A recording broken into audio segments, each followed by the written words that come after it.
বিসমিল্লাহির রহমানির রহিম। কেমন আছেন সবাই? লিখা প্লাস শিখা চ্যানেলে আপনাদের সবাইকে স্বাগতম। গত 2 ভিডিওতে আমি বর্ণমালা লিখে দেখালাম। এখন আপনারা ভাবছেন তো, হায়, বাচ্চাকে কিভাবে এতগুলি বর্ণ শিখাবো? বাচ্চা তো লিখতে চায় না, শুধু পেন্সিল নিয়ে আঁকাবুকি করে। সমস্যা নাই, আঁকতে দিন। আর এই আঁকাবুকি থেকে কিভাবে বর্ণ লেখা যায় সেই কৌশল দেখাবো আজ আপনাদের। তো চলেন দেরি না করে ভিডিওটা শুরু করি। যেমন এইখানে আপনাদেরকে এই ধরনের বাচ্চাদেরকে এই ধরনের একটা দাগ শিখাতে হবে। বিসমিল্লাহির রহমানির রহিম। এই যে প্রথমে বৃত্ত, তারপরে একটু হাত কলমটা না উঠিয়ে একটু বাঁকা করে নিচে নিবে। আবার এটা হলো বৃত্ত, সোজা চলে যাবে নিচে। এগুলি বাচ্চারা মজার ছলেই শিখবে। এরকম একটা দাগ শিখাবেন, এটা মাঝের ঘর থেকে। তারপরে এইগুলো একটা ছাতার হ্যান্ডেলের মতো, আগের দিনের ছাতা এরকম বাঁকা হ্যান্ডেল থাকতো। তারপরে এইখানে এরকম একটা শিখাবেন। তারপরে এটাকে আবার মুখামুখি করে আরেকটা শিখাবেন। মাঝখানে আমি একটু দাগ দিয়ে নিছি, দেখেন। আপনারা বাচ্চাদেরকে দাগগুলি দিয়ে দিবেন, তাহলে মোটামুটি সুন্দর করে মজাভাবে লিখতে পারবে। আমরা প্রথমে এই 2 ধরনের দাগ দিয়ে কতগুলি বর্ণ লেখা যায় সেটাই দেখব। দেখি তাহলে। এই দাগটা দিই আমি। বিসমিল্লাহির রহমানির রহিম। এই তো দাগটা দিলাম। এখন বাচ্চাকে বলবেন এই দাগটা দিয়ে যে কি কি বর্ণ লেখা যায় দেখো তো। এই তো বিসমিল্লাহির রহমানির রহিম। এরকম কলম না উঠিয়ে এই তো মাত্রা দিয়ে দিবেন। এখন বলবেন ঠিকই হয়ে গেল ত। তারপর আবার মাত্রা দিয়ে, পরে দেওয়া যাবে মাত্রা আগেও। তারপর এরকম আবার বানাবে, তখন বলবেন একটা পা দিয়ে দাও। এই তো গুড। এটা কি বলে? চরে অ।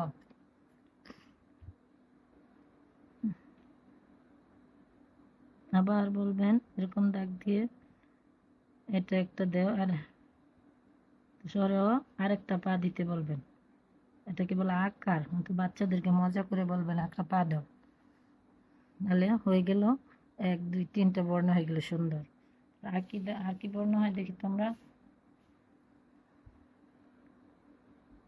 এই তো দাগ দিলাম মাত্রা দিয়ে, এই তো দাগ।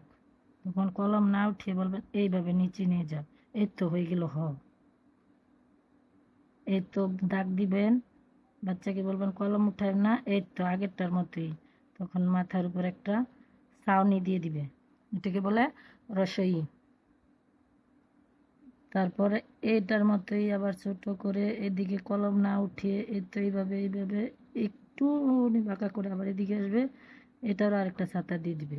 এটা হলো দীর্ঘ ও। আবার এটা আমরা খালি একটা দেখি এরকম করে, এরকম হওয়ার একটা বানাবো, বলবো কলম না উঠিয়ে উপরে উঠিয়ে ফেলতে। এই তো হয়ে গেল একটা থ।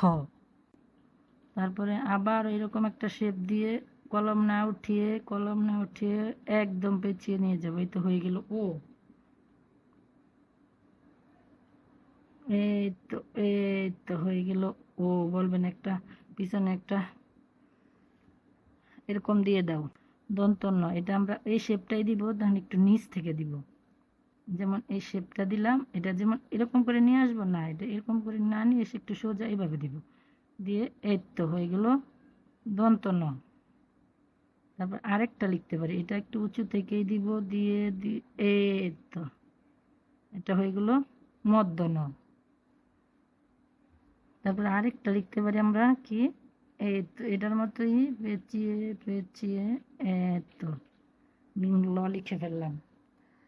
তাহলে কয়টা বর্ণ লিখলাম একটা শেপ দিয়ে? 1 2 3 4 5 6 7 8 9 10 11 12টা। ভেরি গুড, 12টা বর্ণ লিখে ফেললাম। এইভাবে শিখালে বাচ্চারা ক্লান্ত হবে না, মজা করে শিখবে খেলার। আবার এই দাগটা দিয়ে কি কি হয় দেখি তো। এই সার্কেল কলম না উঠিয়ে একদম নিচে নিয়ে যাবে, দেখতে সাতের মতো। এই তো তখন এটা দিয়ে তো আরো ইজি ভাবে করা যাবে। কলম না উঠিয়ে একটা নেই তো এ, এটার নাম হলো এ। সর্বনেতা আমরা শিখেছি এটা এ। এগুলি কিন্তু মাত্রা হবে না, এটা হলো ওই। এটারও মাত্রা হবে না। এই তো মাত্রা পরে আস্তে ধীরে শিখানো যাবে, কিন্তু এখন দেখবো এই শেপটা দিয়ে কি কি বর্ণ হয়। হয়ে গেল এ, ওই, ইও। এখানে 3টা বর্ণ হয়ে গেল। এখন আমরা দেখব 2টা দাগ থেকে আমরা মোটামুটি 15টা বর্ণ শিখে ফেললাম। কি মজার ব্যাপার, তাই না? এইভাবে শিখালে বাচ্চারাও মজা পাবে। বারবার এই কয়টা চর্চা করাবেন, এই দাগগুলি শিখিয়ে বারবার চর্চা করলে অক্ষরগুলি প্রথম যখন বর্ণগুলি ধরে ফেলবে তখন হাতের লেখা এমনিতেই সুন্দর হবে ইনশাল্লাহ। ভিডিওটা ভালো লাগলে লাইক, কমেন্ট, সাবস্ক্রাইব করে পাশে থাকবেন নতুন নতুন ভিডিও পাওয়ার জন্য। আচ্ছা তাহলে থ্যাঙ্কস ফর ওয়াচিং। আসসালামু আলাইকুম।